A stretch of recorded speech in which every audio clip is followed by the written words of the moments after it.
Mail Order Bride on the Bay. Sweet Haven, California by Sarah Christian. Published by Salt of the Earth Press.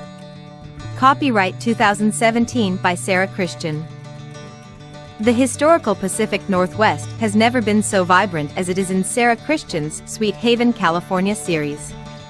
Mixing the real history of the settlement of Humboldt Bay by European pioneers with fiction, the town of Sweet Haven is hailed as the jewel of the ultimate West, where the redwoods touch the sky and possibilities never end. Sweet Haven romances tell the intertwining stories of the people of the Pacific Northwest who fall in love, fight for land and power, and establish dynasties that will outlast them all. Cowboys and mail-order brides can be found here, but so too can lumberjacks, fishermen, and outlaws running from their pasts. Welcome to Sweet Haven. Chapter 1. Spring 1850, Humboldt Bay, the ultimate West. Ramona Benjamin drew her shawl closer around her, jostled on both sides by men who'd crowded up on deck to watch the approaching Humboldt Bay port. In Santa Barbara, where she had lived all her life before, spring had brought the finest weather of the year. Warm, but not too hot, with life blooming everywhere she could see. Soon enough that would fade, and the gentle yellow of a Mediterranean climate summer would take over, along with heat, but for those brief spring months it was pure magic. Here, she shivered with cold, and gray clouds blocked most of the sun. Everything was wet. Her woolen shawl stayed warm even with the moisture, but it didn't do much for her face or hands. The boots she wore hadn't been designed for this sort of damp chill either. "Senor, is it always like this?" she asked one of the men beside her, a big burly fellow who'd said before that he was coming to cut down trees as big as God himself. She didn't quite know what he meant by that, but he was clearly proud of his work, whatever it was. "No, not always." He gave a great booming laugh. "Last summer it got a bit warmer and in the winter it's a bit cooler." Ramona narrowed her eyes at the man, trying to determine if this was a joke or not. "How warm?" "Well, now." The giant lumberman rubbed at his chin, looking genuinely thoughtful. "I'm from Toronto, and it doesn't get so hot as there in the summer.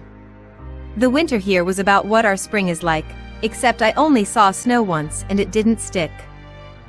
She grew silent again, watching the settlement come closer. There wasn't much of it to see just yet, mostly churned up mud from men's feet and the hooves of horses and a few cattle. The backdrop behind all of this was mountains thickly covered in trees, so dense that at first glance she'd thought it was grass. If those were the giant trees the lumberman had described, she was too far away and they were too clustered together to give any sense of scale. Her hand rested on her belly beneath her shawl, palm cupped over the curve of it. This had never been the life she'd expected for herself, but after her husband Whittaker Benjamin had died suddenly her world had been turned upside down. She had struggled the best she could for a few weeks, until she realized that Whittaker might have left her something more than the wreckage of his fishing boat and debt. Being a widow was one thing, but a pregnant widow was a whole other problem. Selling off everything Whittaker had owned and a few of her own possessions had paid her late husband's gambling debts, at least. It also left her feeling strangely alone in a place she'd lived all her life. Whittaker's gambling and ill temper had pushed a lot of people away and made friends of people she didn't care to cross paths with. Leaving had been the obvious solution. Traveling nearly 600 miles to a hidden place that could barely be accessed at all where she would marry a stranger sounded like madness, but it was a madness she fervently hoped might make the difference.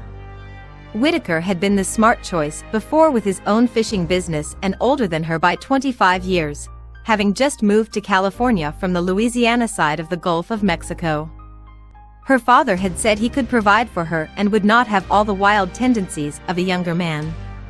Her father had been very wrong and Ramona now suspected that who a man was at 25 or 50 was simply who he was and this didn't change much. Perhaps age might slow a man down, but if he wasn't sensible in his 20s no tidal wave of wisdom was going to roll over him later on. And that was why she'd chosen Zeke Lincoln when she'd seen the advertisement for a bride to come to the remote Humboldt Bay settlement. He sounded successful, but so had Whittaker at first. He was quite a bit younger than Whitaker had been, only a few years older than her, but she didn't believe that would make much difference. No, what had attracted her to the stranger she'd vowed to wed was just how reliable he sounded. He was interested in the mountains and in the horses he raised. Everything he cared about far from most human interaction, entirely removed from gambling halls and trouble. Her father had been like that, sharing stories from shoeing horses and only dimly aware of the owners of the horses as two-legged distractions from the important business of iron and healthy hooves.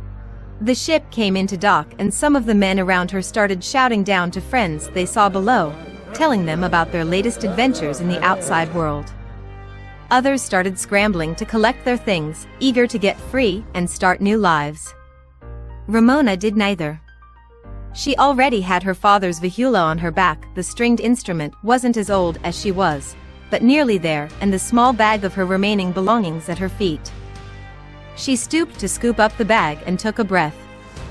Here it was, then. Her new life. Chapter 2. As Zeke stepped closer to the dock where passengers were clustered, he could see there was only one woman present, her dark hair bobbing between the hefty shoulders of sailors and miners. The blackness of it was like a raven's wing, shiny and almost blue in its ebony darkness. He felt his heart skip a beat and smiled at his own foolishness. Imagine, he sternly reprimanded himself silently, that you aren't such a fop that a lady makes you faint. He tried to stiffen his lips, but they kept wanting to curve upwards in a smile and he felt them twitch in complaint of his efforts to make them behave. Ramona. He loved the sound of her name. It sounded quite exotic to his New Yorker ears. Rubbing a hand across his lower face, he took a deep breath and blew it out slowly, a trick he'd learned as a boy to stave off a blush, something his father relentlessly teased him about. He paused, lifted his hat, a floppy leather one he'd had since he was a half-grown lad, and ran his fingers through the blonde hair hidden beneath. As a stalling tactic it worked, and he looked around idly while he got hold of his emotions so that he wouldn't shame himself when he met her. There had to be 50 men on the dock. As one would locate his own crate or trunk and heft it to brawny shoulders, another would sidle up to where the cargo was being tossed to ground and take up the next article. Slowly they were clearing out, the sound of their tough voices and crude remarks fading, and still he hadn't approached Ramona. When she turned, looking about her, searching for him, he realized he almost gasped.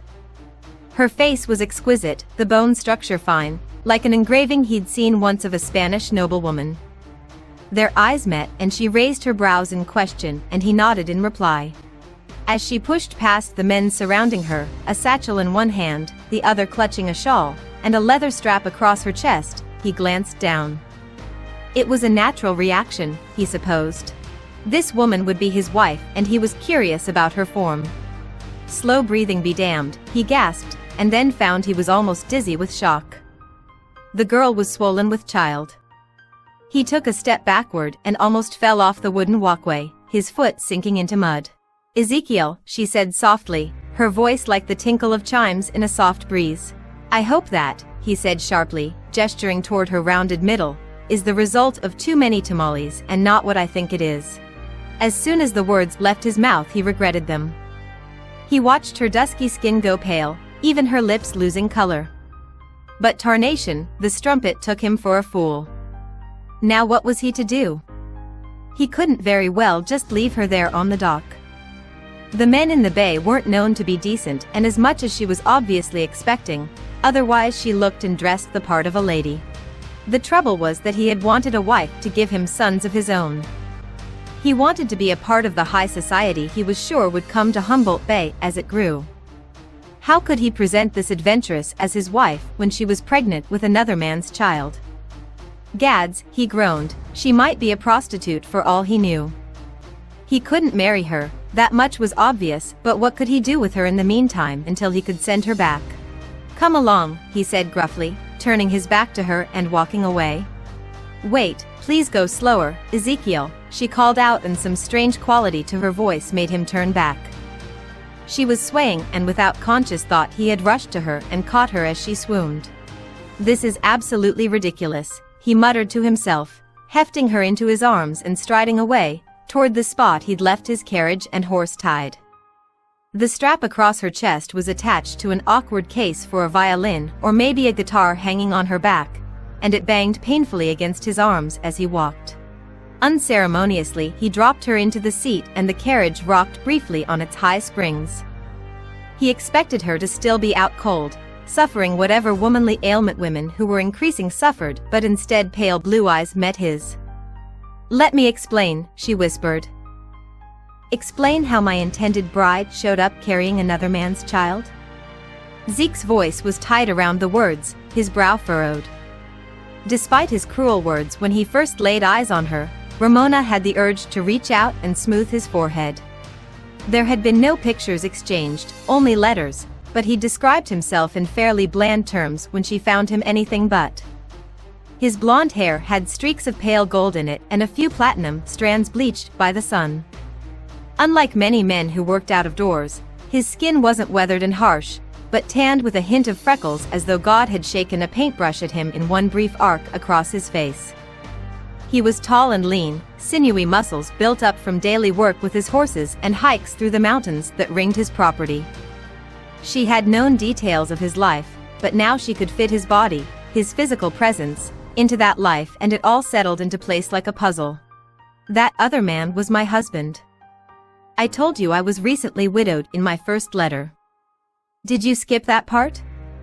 She frowned at him and a hint of a blush crept up his neck over his face. She frowned harder.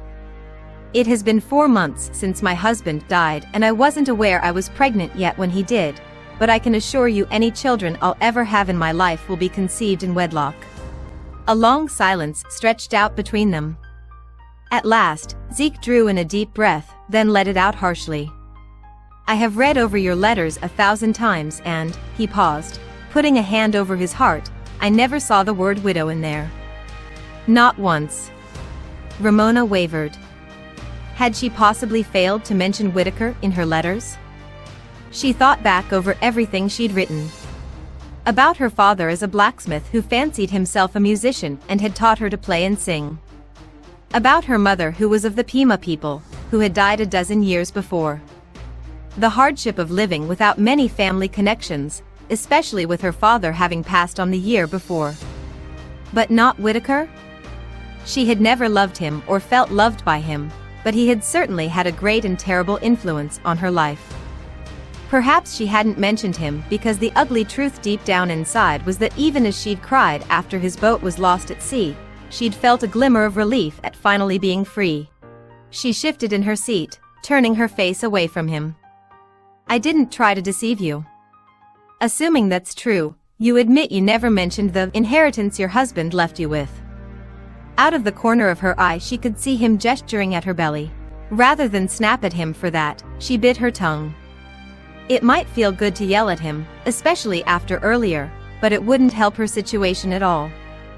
She needed a husband, even if he was rude and even if he was unhappy about the state she was in. When her defensive anger was bottled up carefully, she dared to speak. "You're right, I didn't. As I said, I didn't know I was pregnant yet when he died." Zeke raised a brow. "And he died 4 months ago?" Her first letter to him had been only 3 months before, but long enough after Whitaker's death that she'd been fairly certain of her pregnancy. Jaw tight, she nodded. The silence stretched out between them like another presence in the carriage. Not a welcome presence, but one that made it harder to unstick her tongue and find her words again. She looked down at her hands, so clean and well cared for in comparison to her father's, which had always been blackened from smithing. Remembering what her mother's hands had been like grew harder by the day. What an odd thing to miss, and yet she did. "My husband left me with a great deal of debt and no one I could rely upon for help," she finally said. "I was desperate and afraid that I and my child might not be able to survive. You are our salvation. I feared driving you away." Chapter 4. Looking into the hills that led to the mountains inland, Zeke considered her words. A cleared way at the lowest crotch between the high lands, denuded of trees, created the path to his home, the valley no one wanted but was perfect for his horse ranch. Just there, through the gap in the trees, following the contour of the land around the mountain, was where he'd driven in a stake and declared it his own. He stared so hard at that path he wondered if he was trying to levitate himself home, away from the awful decision he had to make. There were no women in Humboldt Bay.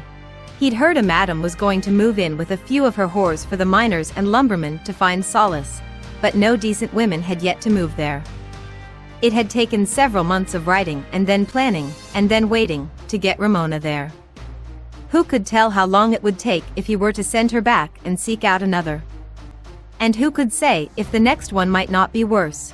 If what she said was true, that she was widowed and the babe she carried in her belly put there honestly by a legal husband, then he supposed he had no moral objection.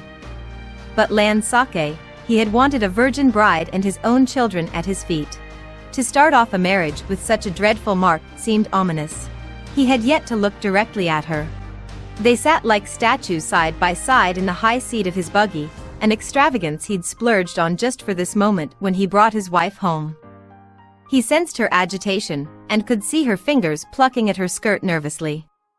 Because of the musical instrument on her back she was leaning forward and her shawl hid the bulk of her belly. Zeke's eyes were turned so far to the side, trying to see what he could see without her knowing he was looking, that he recalled something his own mother had told him. Once when he was small boy he discovered he could cross his eyes and had entertained his siblings with foolish faces until his mother clapped her hands together under his nose. "Stop that," she demanded. "If you keep it up your eyes could get stuck that way." He'd never tried to do it again, but looking at Ramona sideways was a close second. "I have to ask," he said reluctantly, pointedly looking inland, "was your husband Mex or red, or even black?" He heard her indrawn breath, taken so fast it rocked the carriage. "I beg your pardon," she said. Her voice, which moments earlier had sounded so melodic, now was like the cold iron of a wagon's harness in the midst of a New York blizzard. "What difference would it make to you if my late husband was of another race?" "Well, you see," he said slowly, finally turning toward her. Momentarily he was struck dumb by her beauty, but after swallowing to get his mouth lubricated, he continued. "It's like this. If your child is half black, or full Mex or part Indian, it might be kind of hard passing it off as mine." "I see." She looked down at her lap and he admired the straight perfect part in her hair where her scalp was visible between the thick black wings of hair. She tipped her head slightly to the side and looked at him from the corner of her eyes. "No matter what, you do realize any children we have together will be mestizo, mixed Indian and European? I'm not full anything, and if your family has been in this country for any time at all then you're probably not either." He shrugged. "Both my folks have been in America all their lives, but their families are straight from England." She smiled and turned her face a little more toward him.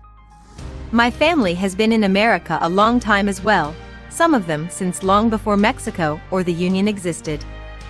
She straightened up and twisted around so that she was fully facing him, her voice losing the playful quality that it had so briefly held, and becoming more serious.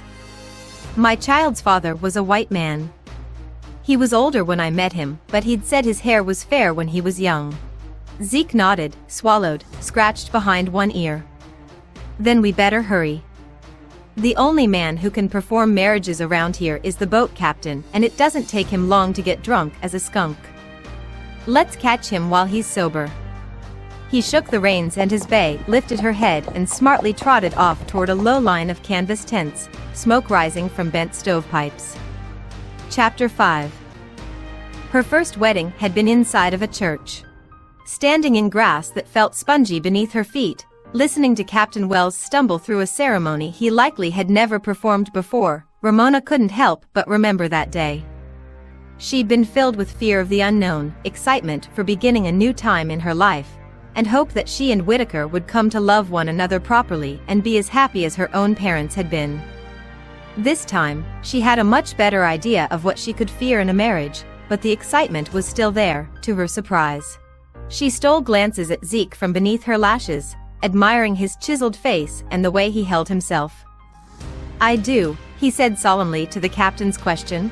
No prayer had begun the ceremony, and she was certain none would close it. The words were all in English and plenty of them were different in meaning, but the essence wasn't that much different. Each of them vowed to care for the other. Was it a vow Zeke intended to keep?